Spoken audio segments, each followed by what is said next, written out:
As I've gotten older, the Bible doesn't just represent stories from the Jewish people. It's become a source of strength.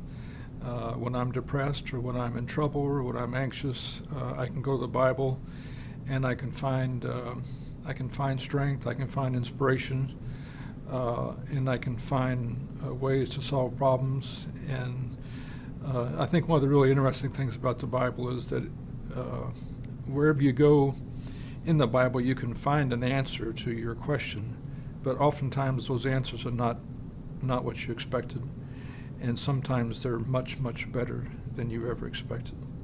And it's always a big surprise to go to the Bible and try to find an answer, and you may find 10 answers instead of one. As I've gotten older, what I've discovered is that I really wish that I had memorized more scripture earlier in my life.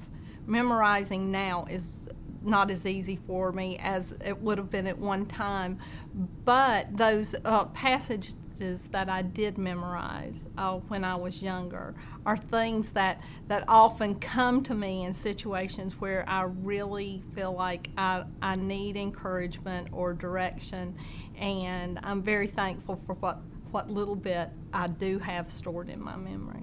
As I've grown older, I've looked more into the meaning, and also things aren't so black and white as they used to be. There's more in there. When I was in high school, I had some situations where the Bible was used more as punishment. We were told that if we didn't follow some things, we would not get into heaven.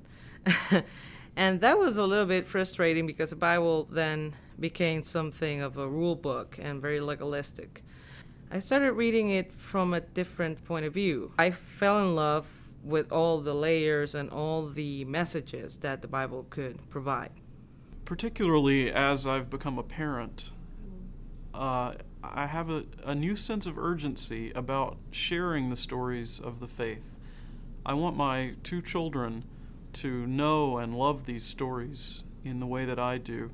I want them to have faith in the grace and love of God revealed to us in Jesus Christ. And I want to share these stories with others who've never had the opportunity to hear them. And for those that have lived with these stories all their life, I want to help to open up the words of Scripture in new ways. I think as I've gotten older, it's much more of a resource for words, more of, for ideas, images, a place to go to find wisdom about things.